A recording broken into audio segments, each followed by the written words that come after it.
Oi, pessoal, tudo bem?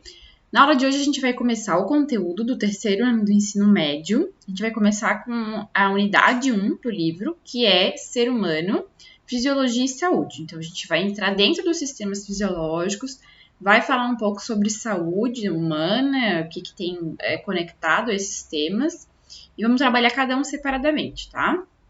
Então, para começar, queria só explicar o que a gente vai entender durante essas aulas trabalhando os sistemas fisiológicos, tá? Para começar, aqui a definição, né? A anatomia é um estudo das partes do corpo, das estruturas, tanto externa quanto interna. Então, aqui tem um exemplo de um ser humano e a gente divide ele em algumas regiões anatômicas. Então, a gente tem a região cefálica, onde está localizada a nossa cabeça, tem a região do tronco, que daí vai estar o tórax, o abdômen, a pelve, que é aqui a parte de baixo, e tem a parte aqui dos membros, né? O membro inferior, os membros inferiores e os membros superiores, tá? Lembrando também que a gente tem uma região que é ventral ou frontal e a região dorsal. A região ventral é onde fica a nossa barriga e a região dorsal é a região das costas, tá? Então, dentro da anatomia, a gente consegue entender quais são as partes, estuda cada uma delas, vê que tipos de células que formam essas partes anatômicas e como que elas se relacionam. Dentro da fisiologia, a gente vai buscar entender como que esses órgãos, esses tecidos, eles agem em conjunto para fazer determinada função. Então, fisiologia é o estudo das funções, tá? A gente vai buscar entender como que um órgão atrelado ao outro faz a função, por exemplo, de digestão. Então, a gente está pensando numa função humana, que é o sistema digestório, e aí tem vários órgãos ali naquele sistema trabalhando em conjunto para a gente fazer essa digestão, tá? Então, também lembrar como que o nosso corpo é formado. A gente é formado por desde estruturas muito pequenas até estruturas maiores que a gente consegue visualizar a olho nu. Então, lá bem no nosso fundinho lá, bem no comecinho, a gente, né, tem moléculas que são formadas por átomos. Então, átomos são as menores partes do nosso organismo, tá?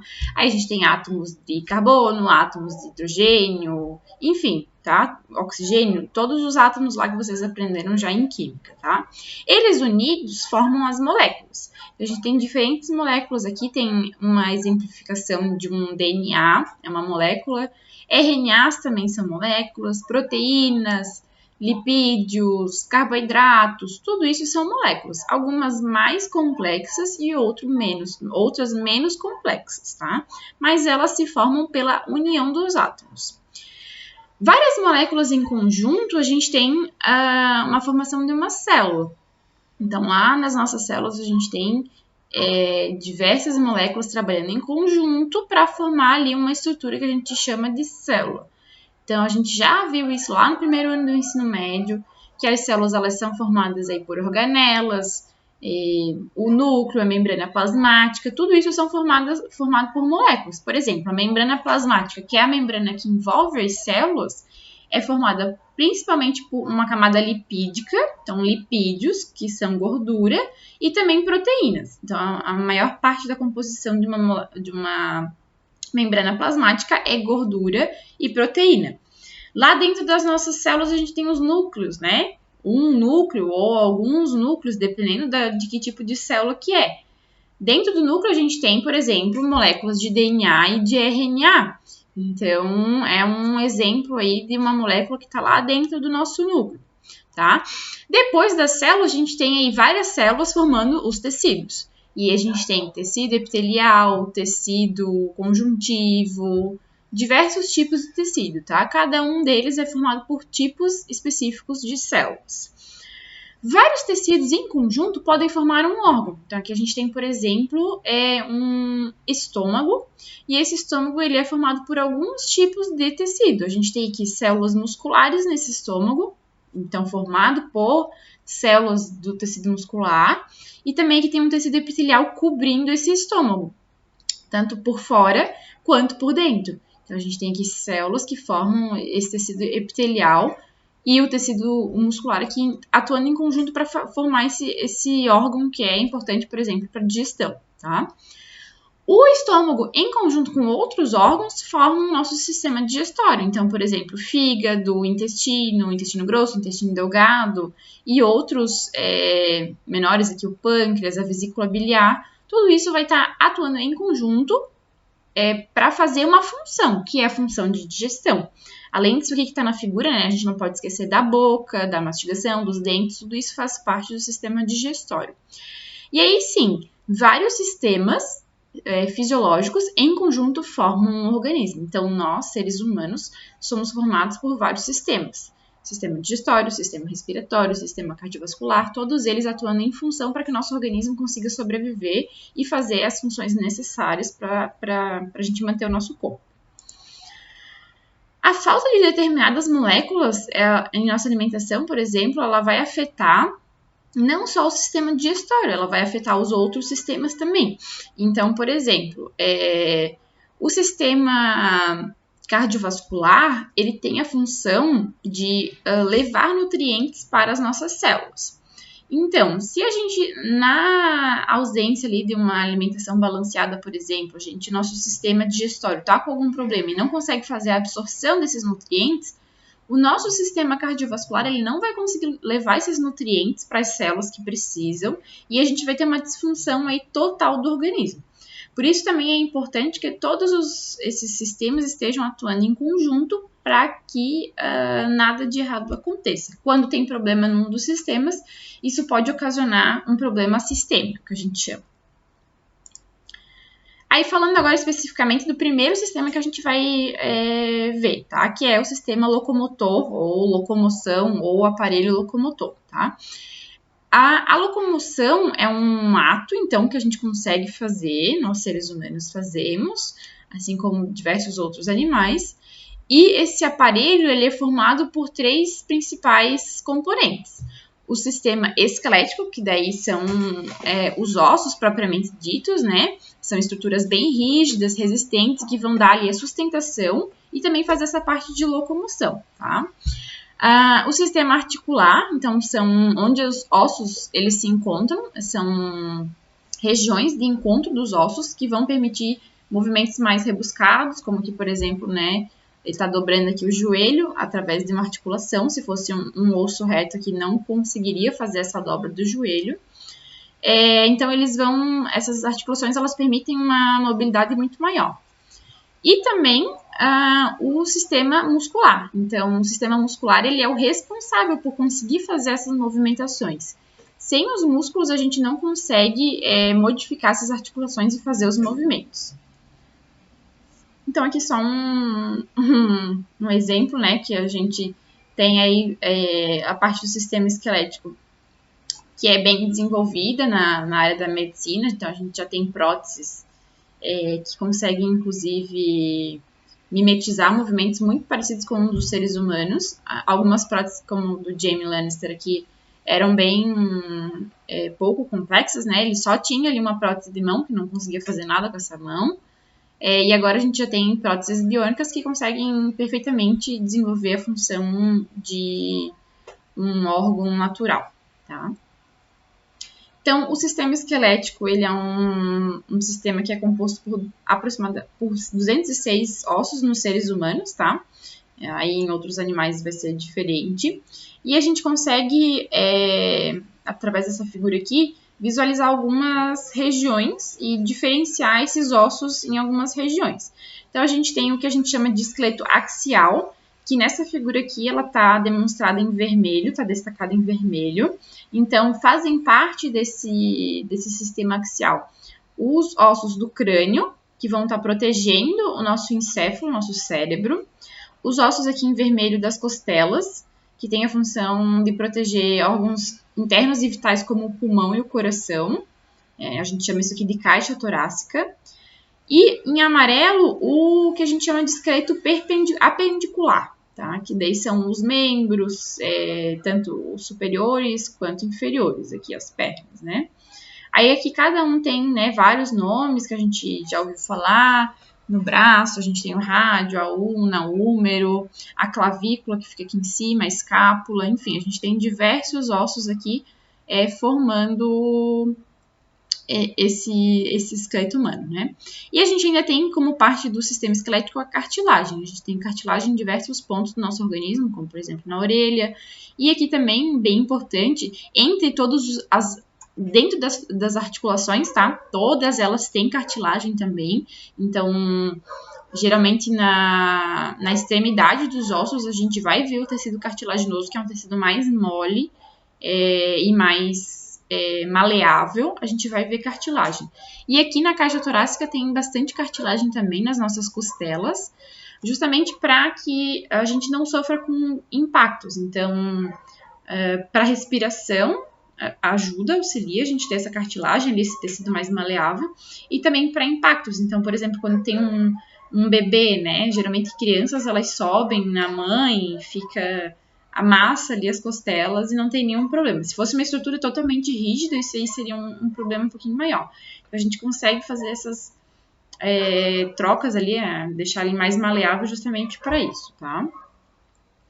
E todos esses ossos aqui, eles também vão ter a função de sustentar o nosso corpo e de auxiliar na locomoção, tá? Então, aqui as funções do sistema esquelético, a parte de sustentação e de locomoção. Então, a gente consegue manter uma postura, se equilibrar, tudo com o auxílio do sistema esquelético. A proteção dos órgãos internos, como eu falei, os principais com certeza são o cérebro e o pulmão e o coração. Além da parte da medula óssea, né, também, da medula espinhal, desculpa, que está protegida pelas vértebras. Também tem uma função aqui da medula óssea, que é a formação da medula óssea acontece dentro dos ossos. Daqui a pouquinho eu vou explicar isso com mais detalhes. A medula óssea é responsável pela fabricação de diversos componentes do sangue. Então, por isso que ela é extremamente importante, também faz parte do sistema esquelético. E a deposição de íons. Aqui eu tinha as figurinhas para ir passando, esqueci de passar. Então, aqui a gente tem a proteção, né, dos pulmões e do coração. A parte aqui da medula, ó, várias células são formadas dentro dos ossos, tá? Então, linfócitos, monócitos, as hemácias, que são as células que deixam o nosso sangue vermelhinho, que carregam o oxigênio, plaquetas, tudo isso aqui é formado dentro dos ossos.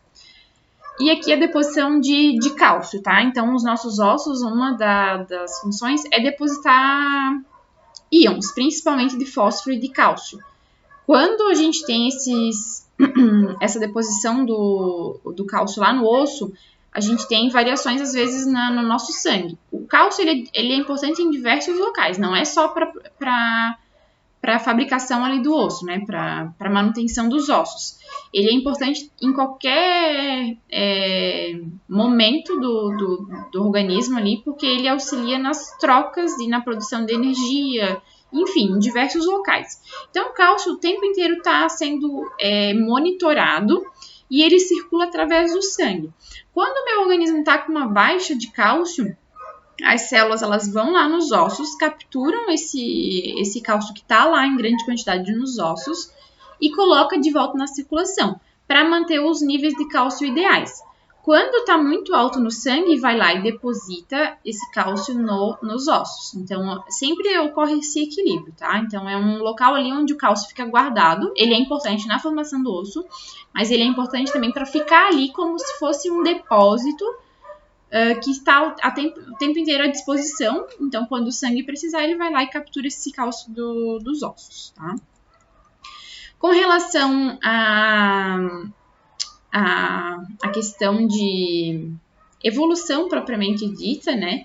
Então, o sistema esquelético, ele faz parte ali de vários momentos da evolução e a gente consegue observar muitas coisas através do sistema esquelético humano que diferenciam dos nossos ancestrais e de alguns outros que estão agora, né?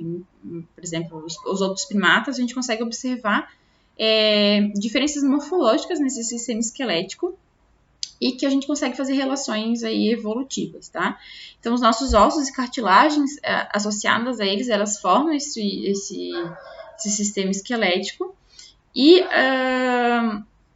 a postura, por exemplo, ereta e a locomoção bípede, que é a locomoção por duas pernas, elas são características exclusivas dos humanos e elas vão estar diretamente relacionadas com essa questão de como o osso se coloca ali, né?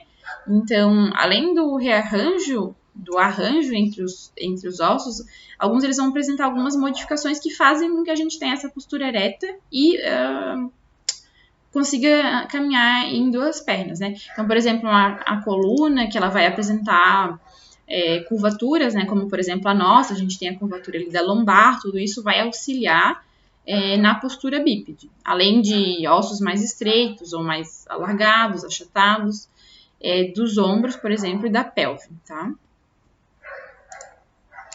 Agora, tipos de ossos. A gente consegue diferenciar no sistema esquelético humano alguns tipos de ossos. Então, a gente tem ossos longos, por exemplo, como o do fêmur da perna. São ossos que são maiores em comprimento do que em largura.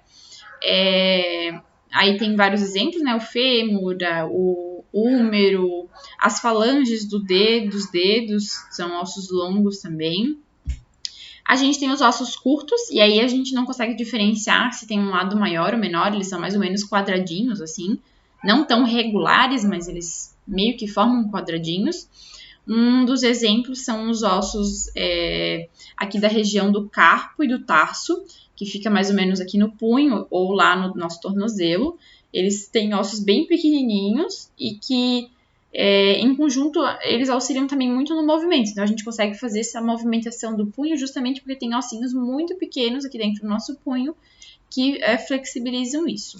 Nós temos também os ossos planos, como, por exemplo, do crânio, e outros, como aqui a gente tem a escápula, também é um osso que é mais plano do que redondo ou alongado.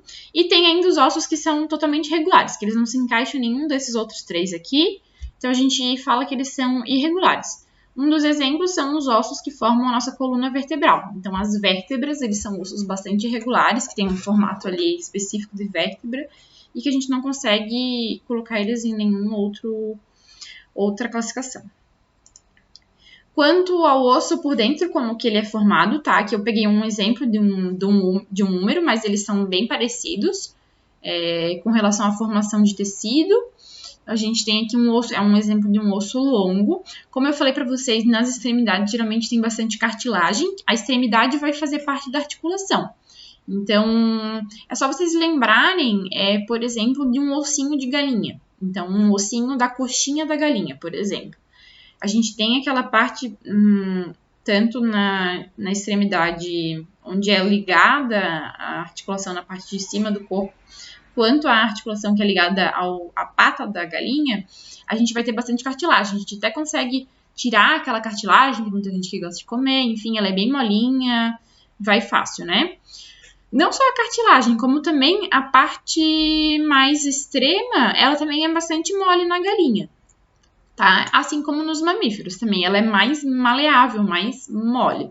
Por que ela é mais mole? E da galinha, por exemplo, a gente consegue comer essa parte aqui da cabecinha e não consegue comer o restante, tá? Então, vejam aqui, a gente tem uma estrutura aqui de osso compacto. Esse osso compacto que está aqui nessa seta, ó, aqui vejam que no meio está mais grosso. Ele recobre toda a extensão do osso, tá? Só que aqui na cabeça, esse osso compacto, ele é um pouquinho mais fino. Diferente daqui no meio, que é um pouco mais grosso. Por ser mais fino aqui, a gente consegue fazer essa trituração facilmente de um ossinho de galinha, tá? Não tô dizendo que um osso de um ser humano seria fácil, porque o osso do ser humano ele é bem mais grosso, né? Então, a nossa boca não teria capacidade de mastigar com tanta facilidade. Mas o da galinha, que é bem pequenininho, a gente consegue mastigar essa parte com bastante facilidade. Dentro aqui dessa região mais da extremidade, a gente tem o que a gente chama de osso esponjoso. É aqui dentro que vai ter a medula óssea vermelha, que é o local onde se fabrica as células do sistema sanguíneo. Então, esponjoso já vem no nome, já diz pra gente. Então, é uma região com muito furinho, muito furinho. Uma região bem airada, como se fosse aquele chocolate soufflé, tá? Então, é uma coisa que é cheia de pontinhos de ar dentro. Justamente para que essa fabricação dessas células ocorra ali, tá? Então, tem um porquê. Já aqui nesse comprimento, no meio aqui desse osso, a gente tem mais o osso compacto aqui, né, por fora, e dentro a gente tem uma cavidade aqui, dentro vai ter o que a gente chama de medula óssea amarela, que popularmente a gente chama de tutano. Em muitas regiões a gente até utiliza esse tutano, que é praticamente gordura, é lipídio, para cozinhar mesmo, para fazer. Tem gente que come esse tutano, então é uma medula que a gente chama de medula óssea amarela. É praticamente um depósito de gordura. Então aqui vejam, tem um buraco dentro desse osso longo e aqui dentro desse buraco vai ter essa medula óssea amarela, tá? Então, aqui é só uma parte dessa região esponjosa em zoom. A gente fez uma imagem de microscópio aqui, de eletrônico de varredura, para vocês observarem aqui dentro. Então, a gente tem ali a deposição de cálcio e de colágeno, só que a gente tem vários buracos no meio, onde vai estar ocorrendo a produção dessas células do sistema sanguíneo, tá? É uma rede de finas colunas, assim, elas são bem, dependendo da região, elas são bem sensíveis, inclusive sensíveis a batidas, a, né, quebrar, enfim, tudo isso, elas são regiões bem sensíveis. Só a ponto de curiosidade, né, os ossos, eles são muito utilizados na datação Datação é medir a idade, né? Então, é um tecido que permanece por muito tempo em determinadas condições. Então, os fósseis geralmente são fósseis de estruturas esqueléticas, de ossos, porque eles têm ali a deposição de cálcio e de íons que têm uma durabilidade muito grande. Então, mesmo depois da morte, muito tempo o osso da pessoa ou dos outros animais ali que foram encontrados vai sobreviver por um grande tempo. Então, a gente consegue determinar a idade da ossada que a gente encontra por características desses ossos. Então, a gente faz o que a gente chama de medição de radioatividade. A gente utiliza alguns elementos radioativos e, através desses íons que estão depositados nos ossos, a gente consegue fazer ali a medida do resultado, né, da radioatividade que ele emite, para dizer quantos anos tem ali essa ossada, por exemplo, tá? E aí, por exemplo, o mais famoso é o carbono 14, ele tem uma durabilidade ali, né? E aí existem outros elementos radioativos que têm uma durabilidade maior até. Então, por exemplo, o potássio 40, a meia-vida do potássio 40 é de 1,25 bilhões de anos. Então, para ossadas que são mais antigas, se utiliza outros componentes radioativos, tá? Então, é só a nível de curiosidade mesmo. Aqui também, a nível de curiosidade, isso aqui é ali em São José, no Centrinho Histórico de São José. Foi achada uma ossada ali no Centrinho Histórico. E aí eles conseguiram investigar ali, mais ou menos a idade, né, dessa ossada e conseguiram, através de histórias que se sabia, dizer mais ou menos de quem que eram essas ossadas, ou pelo menos de que região que eles vieram. Enfim, tudo isso a gente consegue, com história e a datação, trabalhar em conjunto para gerar ali uma resposta. Um outro exemplo bem famoso também foi o do São Paulo. Então, encontraram uma ossada lá numa basílica, lá em Roma, no Vaticano, e através da datação, eles verificaram que tinha ali 2.000 anos, essa ossada que acharam, que eles achavam que era do São Paulo. Aí eles confirmaram através da datação que era de 2.000 anos atrás. E aí eles identificaram que provavelmente era do São Paulo mesmo, a ossada que foi achada lá na Basílica. Com relação a como que se forma essa estrutura óssea, tá? Agora saindo dos fósseis e indo para a estrutura óssea. O tecido ósseo, ele, propriamente dito, ele é constituído por células e pelo material orgânico que essas células secretam, que a gente chama de matriz óssea. Essa matriz óssea, ela é constituída por fibras de colágeno e também sofre a deposição ali de componentes inorgânicos, como os sais de cálcio e de fósforo. Esses são os dois principais íons que são depositados nos ossos, mas tem outros também, tá? As fibras colágenas, elas dão bastante força elástica. Então, ela é uma coisa bem maleável e que dá essa resistência de força mesmo. Então, a gente consegue ali, ela é uma coisa mais maleável que dá muita força elástica para esse osso. Já os sais de cálcio e de fósforo, eles têm bastante força. Então, eles vão ser o que vão constituir a força e a durabilidade desses ossos. Então, para a gente fazer uma analogia, a gente pode pensar que a matriz óssea, ela é como se fosse um concreto armado. Os ferros seriam a fibra colágena, que vai dar ali, então, a resistência. Então, a gente sabe que para ter uma boa durabilidade, a gente precisa do ferro ali para dar a resistência desse concreto armado. E o concreto propriamente dito, né, que é o cimento, a areia, enfim, as pedras vão dar ali a força, a resistência de compressão. Então, vão ser como se fosse os sais de cálcio e de fósforo, tá? O colágeno, ela é a proteína mais abundante que a gente tem. Ela representa 30% do nosso peso seco. Então, a gente tem bastante colágeno. E ele é produzido em diferentes tipos celulares, tá? Não só ali no sistema ósseo, tá? Diversos tipos de célula produzem o colágeno. E aí vem a famosa música aí, né? O golpe tá aí, cai quem quer. Porque muito agora se fala em consumo de colágeno, tanto através da digestão, quanto também passar colágeno no rosto. E aqui tem 2 problemas, tá? Que eu vou contar para vocês. O colágeno, quando a gente for trabalhar a digestão, vocês vão ver com mais detalhes isso. Só que o papel da nossa digestão é quebrar as moléculas maiores em moléculas menores. Então, o colágeno, ele é uma proteína que é uma molécula muito grande, muito, muito grande. Nosso sistema digestório, a partir do momento que a gente coloca uma cápsula de colágeno dentro do nosso sistema digestório, ele vai quebrar esse colágeno. Vai quebrar em quê, professora?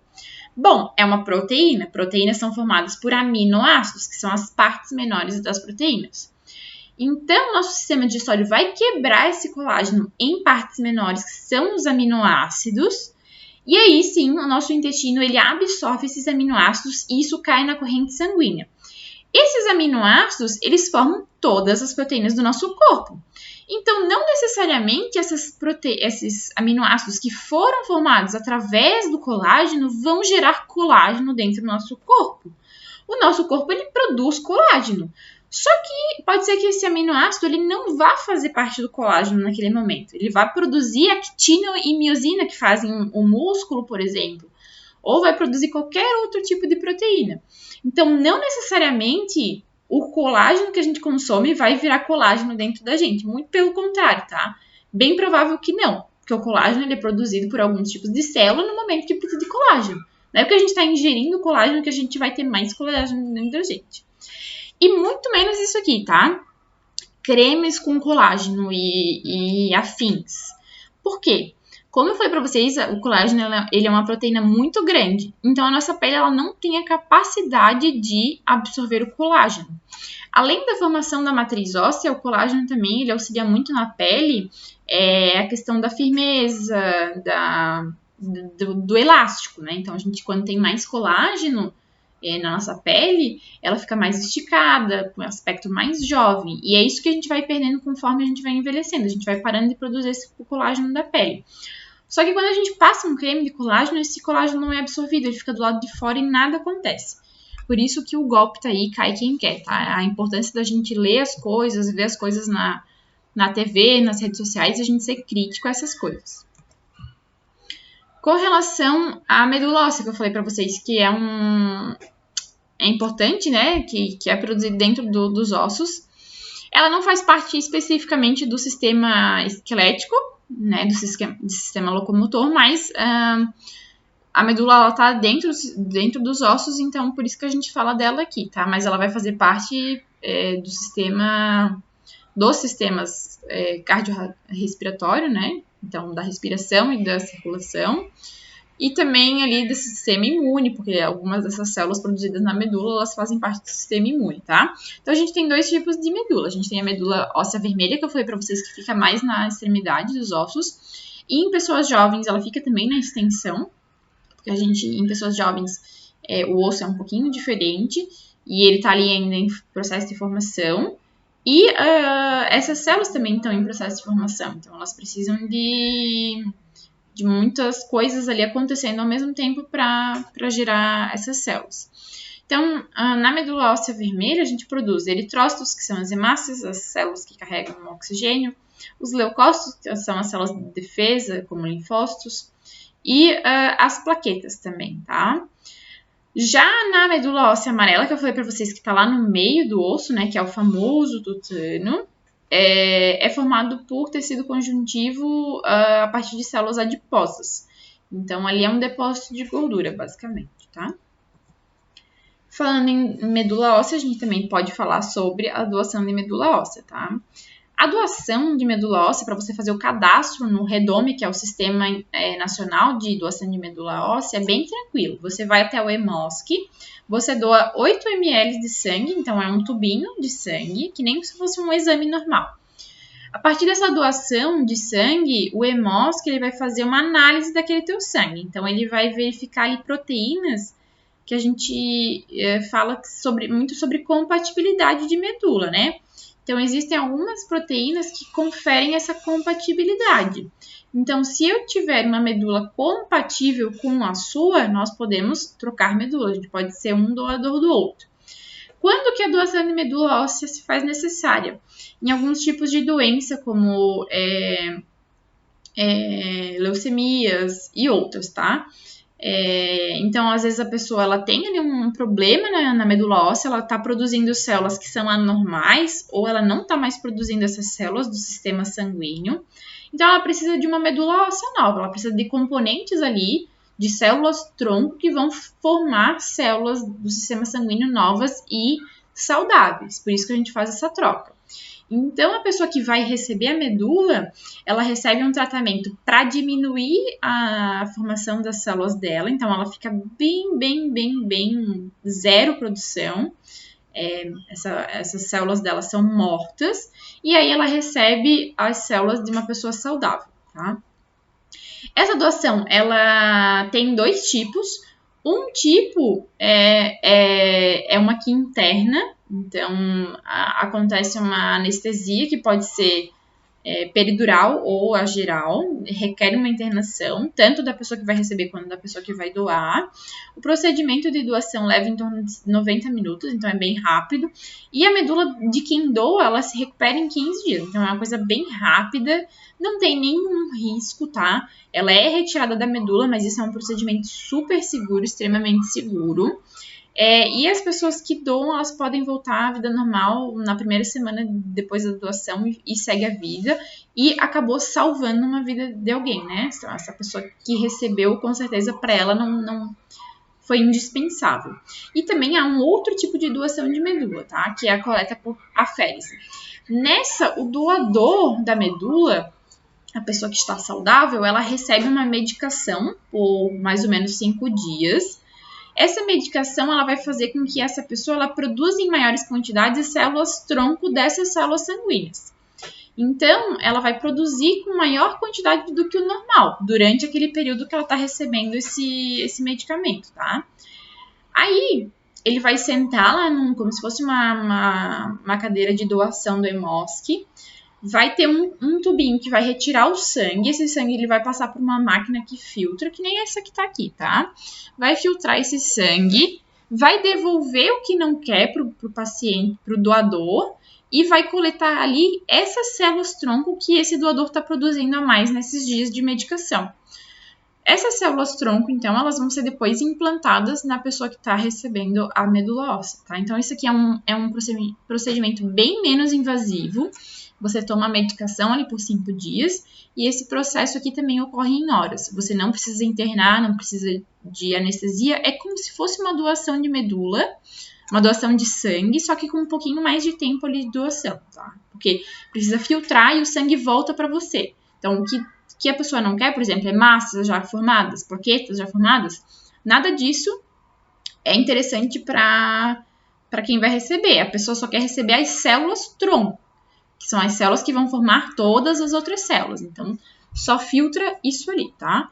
Então, aqui eu quero deixar só um recado, né? A doação de medula ela pode salvar a vida de alguém e pode ser que um dia a gente precise. Então, não custa ir lá fazer o cadastro. O cadastro é super rápido, só doa 8 ml de sangue. E aí, se por acaso no cadastro nacional achar alguém que precise, que é compatível com você, o Redome liga para você e pergunta se você tem interesse de doar, tá? Então, não é para ir lá doar a medula nesse momento. Depois vai ter um outro procedimento, depois que achar alguém compatível, tá? Essa compatibilidade é muito difícil de ser encontrada em pessoas que não são aparentadas. Por isso, a importância da gente ter um grande número de doadores para que essas vidas possam ser salvas. Sobre o tecido esquelético, a gente tem algumas células que formam esse tecido esquelético, tá? As principais são os osteoblastos, que são as células que vão formar a matriz extracelular, que é onde ocorre justamente a produção do colágeno, elas são as principais produtoras de colágeno. Também essas células, esses osteoblastos, eles vão dar flexibilidade ao nosso osso, justamente porque está fabricando ali a matriz, tá? Eles também participam do processo de calcificação, então eles vão auxiliar no depósito dessas moléculas de cálcio, de fósforo e de outros sais minerais na matriz. E esses sais, eles vão conferir ali a rigidez desse osso, tá? As células que mantêm a atividade do tecido ósseo ativa são chamadas de osteócitos. Então, de osteoblastos, ele vai desenvolvendo com o passar do tempo e vai formar aqui um osteócito. Então, esse osteócito é, digamos assim, um osteoblasto maduro, adulto, tá? Aí aqui ele vai só manter. Então, ele com a matriz extracelular é o que forma basicamente o osso. E aí a gente tem um outro tipo de célula que é o osteoclasto. O osteoclasto, ele vai digerir os componentes da matriz extracelular, tanto o colágeno quanto os sais minerais como o cálcio, tá? Ele vai reabsorver, na realidade, o osso. Isso aqui é importante porque a gente está nessa constante. Todo o tempo o osso ele é renovado, tá? Ele não é uma estrutura que fica ali morta, é uma estrutura viva. Então, enquanto o ser humano vive, esse processo que ele vai acontecendo, o osteoblasto produz a matriz, colágena e sais minerais, enquanto que o osteoclasto, ele é como se fosse como comer essa parte, né? Ele reabsorve essa matriz extracelular, tá? Então, isso a gente chama aí de readaptação. Aqui só uma figura para vocês verem um corte histológico dos osteoblastos. Aqui a gente já tem os osteócitos, que são os osteoblastos maduros. E aqui um aumento, uma fotografia bem bonita de microscopia de varredura. E em vermelho a gente tem um osteoclasto. Então ele fica ali na região, reabsorvendo aquele osso que não é mais necessário. Isso de reabsorver a gente chama de remodelamento ósseo, tá? Então, a gente está em constante remodelamento. O nosso sistema esquelético, ele começa a ser fabricado lá no feto, tá? Então, a gente já tem a estrutura óssea lá no feto. Porém, essa estrutura óssea, ela não é completamente formada. Se imagina e se entende que a completa formação do esqueleto ósseo se dá ali em torno dos 20 anos de idade dos seres humanos, tá? Então, antes disso aqui, a gente tem ainda muita cartilagem, por exemplo, no lugar da matriz óssea propriamente dita. A gente tem, ao invés de ter colágeno com deposição de cálcio, a gente tem mais cartilagem. Por que isso acontece? Bom, por vários motivos, né? A natureza ela é muito, muito perfeita nesse quesito. Os bebês, por exemplo, eles possuem mais cartilagem, porque a cartilagem é um tipo de molécula, um tipo de tecido, que deixa ali o feto muito maleável mesmo. Então, quando você pega um bebê no colo, você vê que ele é todo molinho. A estrutura óssea ela ainda é bem defasada, assim, de deposição de cálcio propriamente dito. Não é duro, ele é bem molinho. Então, a gente tem aqui, entre, por exemplo, os ossos do crânio do bebê, tem muita cartilagem. Um dos exemplos é a famosa moleira, que é um buraco que tem na cabeça dos bebês, né, que a gente não se diz que não pode apertar. Por que não pode apertar? Porque ali é cartilagem. Se a gente afunda o dedo ali, a gente acaba batendo no cérebro propriamente dito. Então, por isso o cuidado ali, né, de não perfurar aquelas regiões, porque o encéfalo do bebê não está completamente protegido por osso. Por outro lado, isso é interessante, se a gente for parar para pensar na natureza dos fetos. Eles precisam passar pelo canal vaginal para nascer, né? Tirando as cirurgias aí que são realizadas hoje, né? Que é uma invenção e uma evolução da medicina. Antes, o bebê ele precisa passar pelo canal vaginal. Para passar pelo canal vaginal, é preciso que a cabeça seja bem contraída. Se eu tenho uma estrutura rígida, um osso ali completamente formado, esse crânio ele não vai conseguir ali modificar o seu tamanho. Se eu tenho bastante cartilagem, eu consigo diminuir esse crânio e ele consegue passar pelo canal vaginal. Além disso, a gente nunca pensa que vai deixar o bebê cair, né? Mas na natureza, nos outros mamíferos, isso é uma coisa muito comum. Então, por exemplo, um chimpanzé pega o filhote aqui atrás pela pele na nuca e pode acabar caindo o bebê chimpanzé. Quando cai e tem mais cartilagem, não acontece nenhum estrago. Então, justamente é por isso, tá? É uma proteção dos fetos. Também a capacidade de regeneração é importante a gente citar. Então, por exemplo, quando a gente quebra algum osso, se a gente deixar ele imóvel, por conta desse remodelamento ali, que tem células que produzem e células que comem a matriz acessolar que não é mais utilizada, a gente está num processo constante de renovação. Quando a gente renova, a gente consegue recuperar um osso quebrado, tá? Então, na maioria das situações, se eu imobilizo aquele osso, eu consigo regenerar ele. Aqui que eu estava falando para vocês, né? A moleira dos bebês. Então, essa parte aqui é a parte de cartilagem. Que quando a gente é adulto, isso aqui vai se modificar e a gente vai fechar essas regiões. A gente não vai ter mais essas regiões aqui, tá? Uma doença que é possível de acontecer com relação aos ossos é a osteoporose. Então, a osteoporose ela é uma situação onde não ocorre mais com tanta frequência a deposição dos íons de cálcio ali, é uma defasagem, né, nos íons de cálcio e também na formação do colágeno. Então, o osso ele fica bem mais, a gente pode ver aqui, né, a diferença, ele fica bem mais cheio de furos. E quanto mais cheio de furos, como eu estava comentando com vocês antes, é muito mais fácil da gente quebrar. Por isso que é uma doença que é muito relacionada a quebrar, por exemplo, algum tipo de osso, né? E isso aqui acontece com o passar dos anos, dependendo da situação da pessoa, dependendo da alimentação, mas tem muita relação com o sistema hormonal. Por isso que a osteoporose é uma doença bastante comum em mulheres, depois da menopausa. Porque essa deposição de cálcio e a formação de colágeno ela já não é tão correta. Então, essa doença pode aparecer, tá? Agora, falando um pouquinho sobre o sistema articular. Então, são as articulações propriamente ditas, né? A gente tem algumas tipos de articulações. A gente tem as articulações móveis, as semimóveis e as imóveis.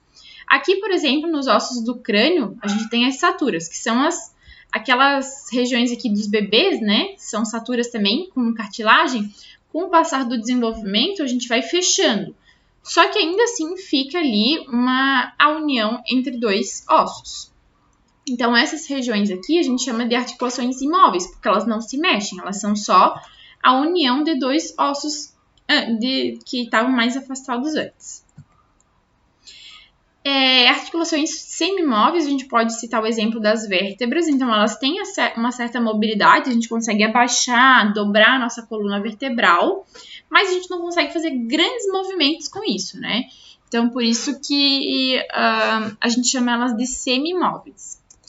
E as articulações móveis, aí sim, a gente tem, por exemplo, aqui a do ombro, a da nossa mão, a gente consegue fazer praticamente loucuras, né? E tem gente que tem uma mobilidade muito maior. Então, são articulações que a gente consegue fazer movimentos bem grandes, né? E diferentes. Como é uma articulação por dentro, né? O que tem? Aqui a gente tem uma articulação do joelho, um exemplo. Na perna a gente tem o fêmur, aqui o osso, que é o da coxa. E na parte de baixo a gente tem a tíbia e a fíbula. Esses ossos, eles estão, então, ligados através de tendões, que são formados por tecido cartilaginoso. E esses tendões, eles vão estar ligados aos músculos. Então, o músculo que contrai e descontrai e que acaba fazendo o movimento dessa articulação. Dentro da articulação, a gente também tem as regiões da extremidade do osso protegida por cartilagem, e isso é importante porque a articulação ela é uma região que sofre muito atrito. Com esse atrito, vai desgastando esses tecidos ali. Então, se não tivesse a cartilagem, esse desgaste aconteceria no osso, e que daí seria um problema mais grave. E até ocorre em algumas pessoas, né? Muitas lesões de joelho é justamente por conta do desgaste que tem aí de corredores, gente que usa muito o joelho, né? Que faz exercício de impacto, acaba gastando essa cartilagem chegando até o osso. E dentro aqui da articulação a gente tem líquido, que a gente chama de líquido sinovial. Esse líquido é um líquido bastante lubrificado e que faz justamente ali como se fosse um óleo, tá? Ele vai lubrificar aquela região para que não aconteça nenhum problema de desgaste. Algumas doenças associadas ao sistema articular, então a gente tem problemas relacionados a impacto, ao uso propriamente dito das articulações ou ao mau uso das articulações.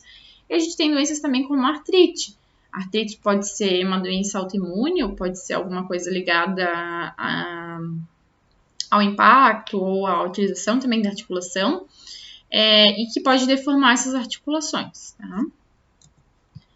Agora, para finalizar, o sistema muscular. Tá? O sistema muscular, então, a gente tem aí os músculos esqueléticos fazendo parte desse sistema muscular.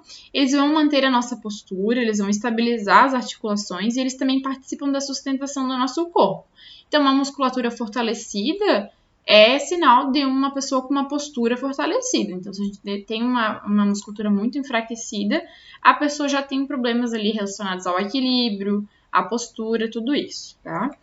Enquanto estamos acordados, esses músculos eles estão continuamente contraídos, tá? Independente da nossa vontade. Mesmo quando a gente acha que está relaxado, né, que a gente está se sentindo relaxado, sentado numa cadeira, por exemplo, como eu estou aqui agora, ou parado, tudo isso tá ali o tempo inteiro com os músculos contraídos. A gente chama isso de tônus muscular, tá? A musculatura ela também está envolvida na regulação térmica.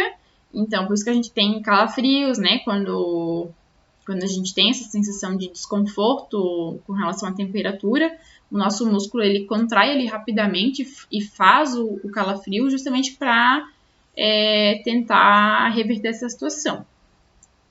Também os músculos esqueléticos, eles também estão ligados, por exemplo, a atos involuntários como piscar o olho, né? Lubrificar aqui o nosso olho, enfim.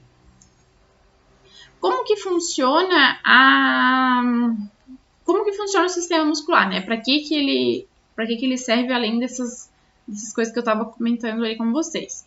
Bom, o sistema muscular ele é o responsável justamente para fazer esses movimentos. Então, a gente precisa dos músculos ligados aos tendões nas articulações para realizar os movimentos, tá? Então, aqui eu vou dar como exemplo a flexão e a extensão do braço, tá? Então, no braço, a gente tem alguns tipos de músculo. A gente tem os músculos do antebraço, que a gente chama de branquial, e o bíceps branquial. Eles são os músculos que vão estar aqui em cima do nosso braço, né? Que a gente faz o muquezinho e aparece aqui em cima. E a gente também tem aqui atrás, a gente chama esses de flexores, tá? E aqui atrás a gente tem o tríceps, que a gente chamaria de músculo, então, extensor, né? Que a gente faz a extensão, tá? Então, como que funciona aqui? A gente tem, quando o braço está estendido, a gente tem um tríceps contraído e um bíceps alongado. Quando eu falo bíceps, eu estou falando dos dois músculos, tá? Tanto do branquial quanto do bíceps branquial. Todos esses dois aqui estão relaxados, então, e alongados, tá? Aí o antebraço está para baixo.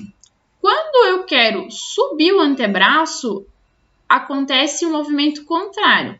O meu tríceps relaxa e alonga, e o meu bíceps branquial e o meu músculo branquial, eles vão se contrair, tá? Então, aí acontece esse movimento de que estava estendido e agora ele consegue ir para cima, tá? Esse músculo que está fazendo ali a ação principal, por exemplo, da flexão, quando a gente quer flexionar o braço, a gente chama ele de agonista. E o contrário dele vai ser o antagonista. E a gente sempre vai ter esses dois para fazer as determinadas ações. Então, quando a gente está flexionando, o agonista é justamente o bíceps e o braquial. E o antagonista é o contrário, né? É o tríceps. Já quando a gente está estendendo, o agonista seria o tríceps e os antagonistas seriam os bíceps, tá? Então, a gente sempre tem que ter esses dois ali em conjunto para fazer o movimento, tá? Com relação à contração muscular, como que acontece isso, né? Eu acabei de falar para vocês aqui que os músculos eles precisam contrair ou relaxar para fazer esses movimentos. Bom, mas como que isso acontece, tá? Então, a gente tem aqui um exemplo de um músculo aqui saindo de um tendão que está ligado a um osso qualquer aqui.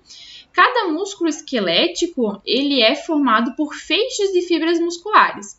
Então, vejam aqui, ó, isso aqui é um músculo e aqui a gente tem esses feixes musculares que estão aqui contornados de azul, né? A gente pegou um desses feixes musculares aqui e ampliou. Cada feixe de fibras musculares que a gente chama, a gente diz que é uma célula. Então, isso aqui é uma célula da musculatura esquelética, tá? Um feixe é uma célula. A gente ampliou aqui e pegou dessas células aqui do feixe da fibra muscular e ampliou. Muito bem, aqui a gente tem então a fibra que faz parte do feixe. Essa fibra é uma célula. Aí veja aqui que tem todos os componentes de uma célula, né? A gente tem núcleos que estão aqui em roxinho, né? Vasos sanguíneos, a gente tem mitocôndrias, enfim, tudo aqui ao redor dessa célula e dentro dessa célula para fazer com que essa célula funcione. Tem muita mitocôndria e muito núcleo justamente porque é uma célula que exige muita questão da energia, ela necessita muito de energia, tá? E essa energia, ela provém do processo de respiração celular, que acontece ali na mitocôndria, então por isso que ela tem muita mitocôndria. A respiração celular, não sei se vocês lembram lá do primeiro ano do ensino médio, ela é um processo justamente para gerar energia, para gerar ATP. Então, essas células que fazem a respiração celular, elas vão pegar a glicose que está depositada no nosso organismo na forma de glicogênio e o oxigênio que chega aqui pelos vasos sanguíneos, através da respiração, e vai transformar isso em gás carbônico e em energia, que é o ATP propriamente dito, tá? E para fazer as funções de contração e descontração ali, tá? Essas células, essas fibras, elas são compostas principalmente por duas proteínas, que a gente chama de actina e de miosina, tá? Então, aqui a gente tem mais uma ampliação dessas proteínas, tá? Essas proteínas, elas formam estruturas que a gente chama de sarcômeros. Então, são como se fossem bloquinhos dessas proteínas. E a contração, ela acontece justamente por conta do deslizamento entre essas proteínas, entre a actina e a miosina. O deslizamento entre essas proteínas vai fazer com que esse sarcômero ele seja contraído. Quando ele contrai, toda a musculatura contrai. Tá? Então, tem uma outra figurinha aqui para exemplificar melhor. Então, aqui a gente tem um filamento, né? Uma miofibrila, que a gente chama. E aqui estão depositados os filamentos de actina e os filamentos de miosina. Então, o movimento entre eles vai fazer com que esse sarcômero diminua de tamanho. Então, aqui a gente tem um sarcômero mais alongado e aqui a gente tem um sarcômero encurtado. Daí, durante a contração, então, ele encurta e faz todo o movimento ali da musculatura encurtar, tá? A cãibra nada mais é do que uma falta naquele tecido muscular de algum componente, como, por exemplo, o oxigênio ou a própria glicose, o próprio glicogênio.